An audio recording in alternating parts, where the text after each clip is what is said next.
The iPhone 17 Pro Max is likely to raise smartphone photography to new heights, with its camera system emerging as the focus of its appeal. A notable feature is the improved telephoto lens, now having a strong 48-megapixel sensor.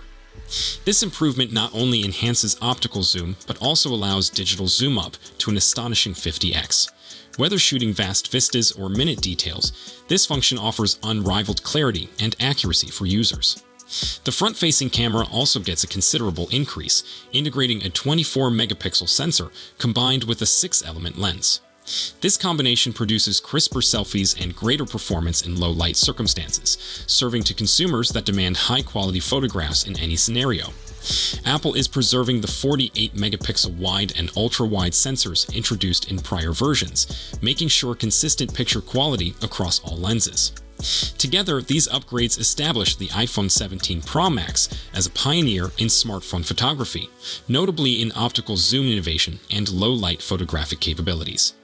These capabilities are likely to appeal to both casual users and professional photographers wanting a flexible, high-performance gadget.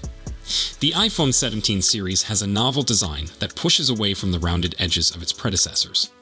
The redesigned box-like form factor not only increases the device's visual appeal, but also improves durability and grip.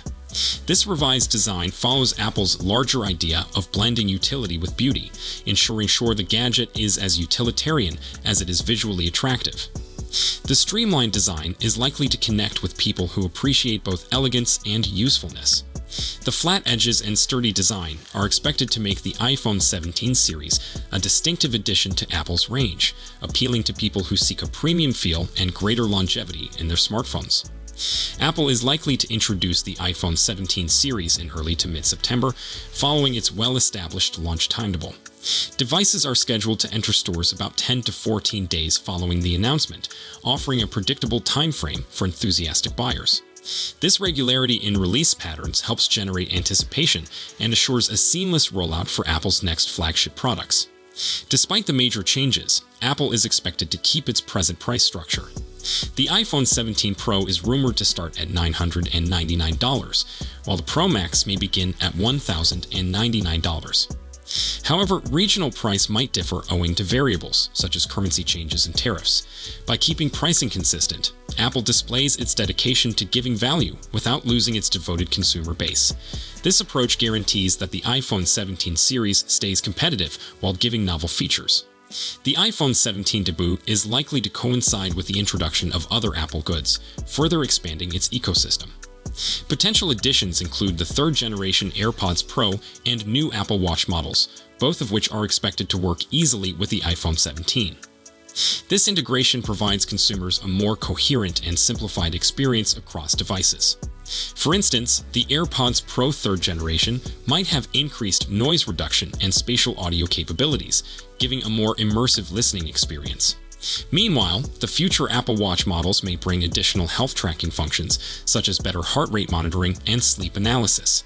These upgrades show Apple's commitment on establishing a cohesive environment that promotes usability and convenience for its consumers.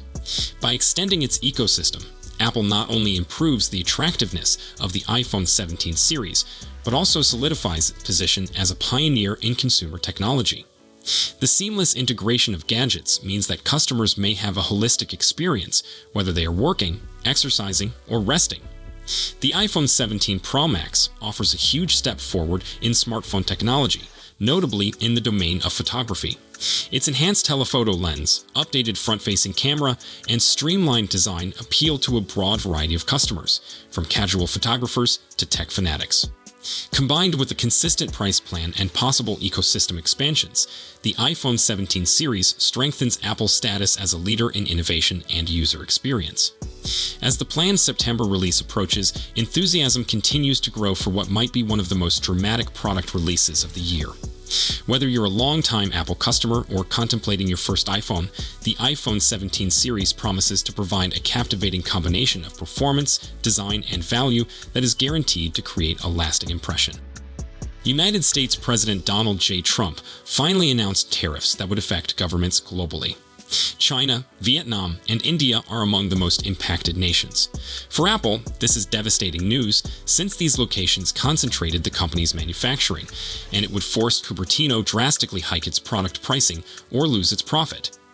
According to analyst Ming-Chi Kuo, among these three countries, only China won't be able to avoid Trump's tariffs, which means Apple will have to focus on increasing its production in India and Vietnam so it doesn't have to raise its product's price, while also not lowering too much its margin of profit.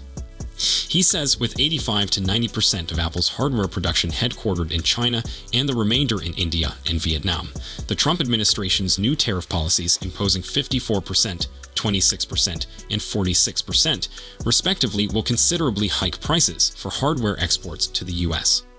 If Apple maintains pricing steady, its entire gross margin might drastically shrink by an estimated 8.5 to 9%. By 2025, at least 15% of worldwide iPhone manufacturing is likely to migrate to India, increasing from 10 to 12% in 2024. Given China's improbable concessions to the Trump administration for tariff exemptions, Apple might decrease the gross margin damage to 5.5 to 6% without boosting prices if India and Vietnam get tariff waivers via new US agreements. If India wins tariff exemptions and Apple grows its iPhone manufacturing capacity, they're to exceed 30% of the global supply. The negative effect on gross margins might reduce substantially to around 1 to 3%. Key conclusions. 1. India and Vietnam are significantly more likely than China to receive US tariff exemptions. Though the timetable is unknown, this would speed up Apple's move of assembly orders away from China until non-Chinese manufacturer can supply most US demand. 2. While the new tariff rules surely significantly damage Apple, the business has many choices against it. In the US market, high-end iPhones account for 65 to 70% of new model sales, and high-end users are generally more receptive of price rises. Apple may also utilize several techniques like raising carrier subsidies or decreasing trade-in program incentives to offset tariff expenses while lessening the image of pricing rises. 3. Apple may potentially counteract tariff implications by tightening its supply chain, placing increased pressure on its suppliers to lower prices. 4. Even if tariffs knock Apple's gross margin below 40%, this decline should be short-lived, with long-term margins likely maintaining over 40%, given the tactics above. 5. More crucially, the medium to long-term emphasis should be on the possible macroeconomic consequences from the Trump administration's new tariff policies, as decreased consumer confidence and spending power might extend Apple's device replacement cycles. The iPhone 17 Air might end up being a great success or a monster-sized disaster. It actually may go either way, but it makes sense for Apple to freshen up the new iPhone range for 2025.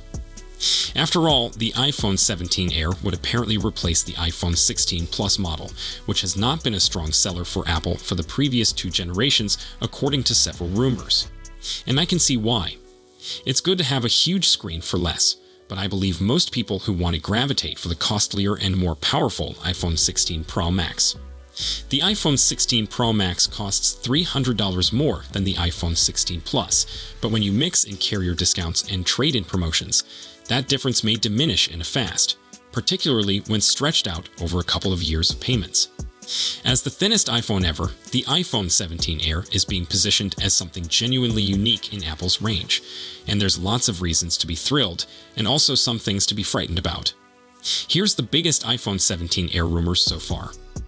Based on the leaks and reports I've heard, the iPhone 17 Air might be as thin as 5.5 millimeters, 0.21 inches, compared to 7.8 millimeters for the iPhone 16 Plus, 0.3 inches.